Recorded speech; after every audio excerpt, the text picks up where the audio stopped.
Welcome back to Causal Loop Cosmology, the search for the primitive. Our journey through the architecture of thought continues.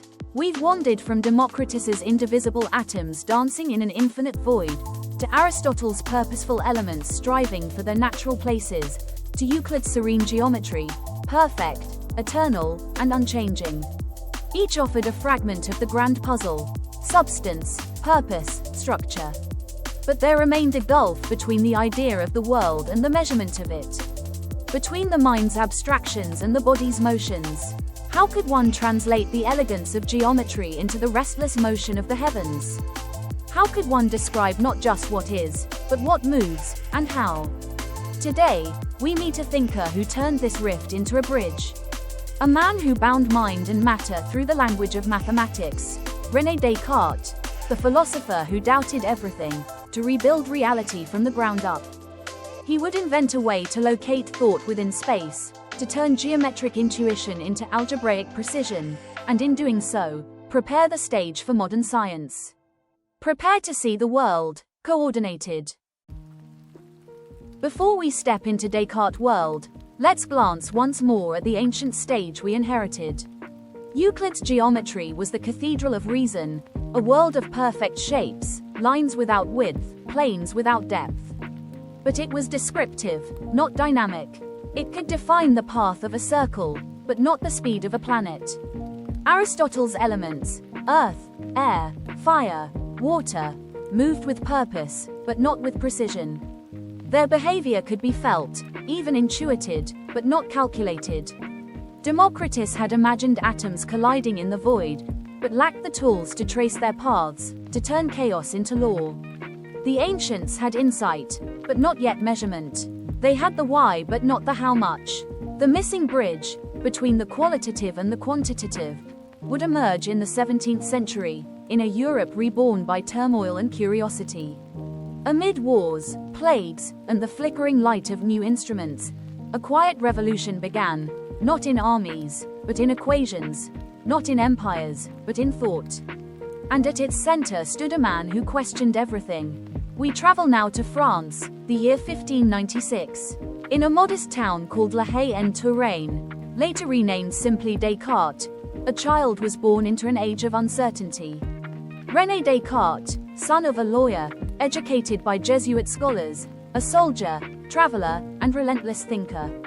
He lived in a world fractured between faith and reason, dogma and discovery. Yet his mind sought unity, a foundation so firm that even doubt itself could not shake it. During his early years as a soldier in the 30 Years' War, Descartes lived through cold campaigns and sleepless marches. But it was in stillness, not battle, that his revelation came. One winter night in 1619, alone in a stove-heated room in Germany, he dreamed 3 visions, dreams that would haunt him for the rest of his life. From them he drew a single truth, that all knowledge, all nature, could be understood through mathematics. Years later, he would distill his certainty into a phrase that would echo through time: I think, therefore I am. Cogito, ergo sum. From this one undeniable fact, the existence of thought, he sought to rebuild the entire world, a new philosophy of clarity and precision.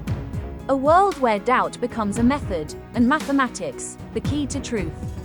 But Descartes' genius was not only philosophical. He saw that geometry and algebra, 2 distant realms, were not rivals, but reflections of one another. Before Descartes, geometry belonged to the eyes, and algebra to the mind. One was drawn, the other written. One visual, the other symbolic. They spoke different languages. Descartes became their translator. He imagined a simple but profound union. A flat plane, infinite in all directions, like Euclid's, crossed by 2 perpendicular lines. One runs left to right, the other up and down. Where they meet lies the origin, the point of absolute reference, the zero from which all else extends. Now, any position on that plane could be described not by intuition or sketch, but by 2 numbers, its distance along each line.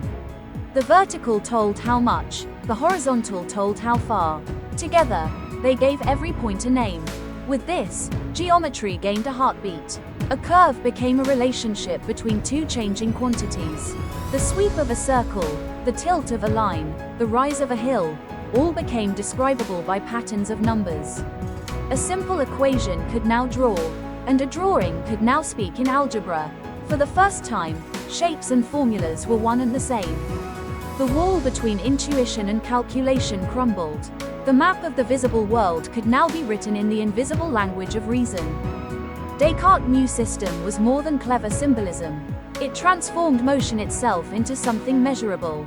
Imagine a stone tossed into the air. Its flight, once seen as a mystery of nature, could now be traced as a smooth curve across his grid. The higher it climbs, the slower it rises. The farther it falls, the faster it descends. A story of numbers, not just sensation. A line could describe steady movement, a curve could describe acceleration, a spiral could describe the dance of the planets. Suddenly, the heavens and the earth shared the same grammar. This was the dawn of mathematical physics. Where once the sky belonged to philosophers and poets, it now belonged to geometry. Kepler would use these coordinates to describe the orbits of planets as stretched circles, ellipses. And Newton, a generation later, would use the same framework to write the law of universal gravitation. The Cartesian grid became the invisible lattice of science, the scaffold upon which all modern motion was built. But Descartes was also a philosopher of substance. To him, matter was extension, something that takes up space, measurable and divisible. He imagined the universe as a vast, continuous fluid, filled with vortices, whirling eddies of invisible matter carrying the planets like leaves in a cosmic current. It was elegant, mechanical, and ultimately wrong. Newton would later prove that gravity does not need a medium, but Descartes' intuition that the universe follows mathematical patterns of motion was profoundly right. Still, his vision came with a cost. He split reality in two: mind and matter, thought and extension. The human soul, he said, was immaterial, a thinking substance distinct from the physical. But how, then, could the mind move the body? How could thought cause motion? This question would haunt philosophy for centuries. It was the paradox born of clarity, the shadow behind the light of reason. Why does Descartes matter to our story of the primitive? Because he taught us that structure itself can be fundamental, that reality may be built not of matter or motion, but of relationships. When he fused algebra with geometry, he did more than draw graphs. He revealed that the abstract can generate the physical. That space itself might be a system of information. Centuries later, physicists would take this further.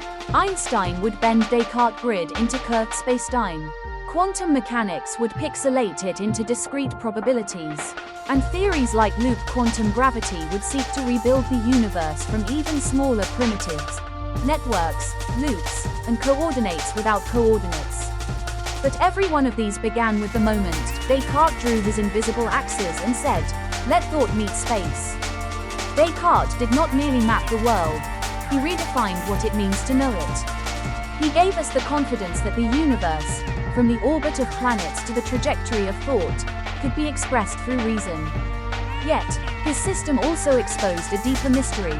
If everything can be measured, what remains beyond measure? In our next episode, we follow those who took Descartes' tools to the heavens. Copernicus, Kepler, and Galileo, the visionaries who set the planets in motion and dethroned Earth from the center of the cosmos. So, subscribe, click the bell, and join us as we continue our search for the primitive. And tell us in the comments, does mathematics describe reality, or does it create it? Until then, keep questioning the fabric of reality.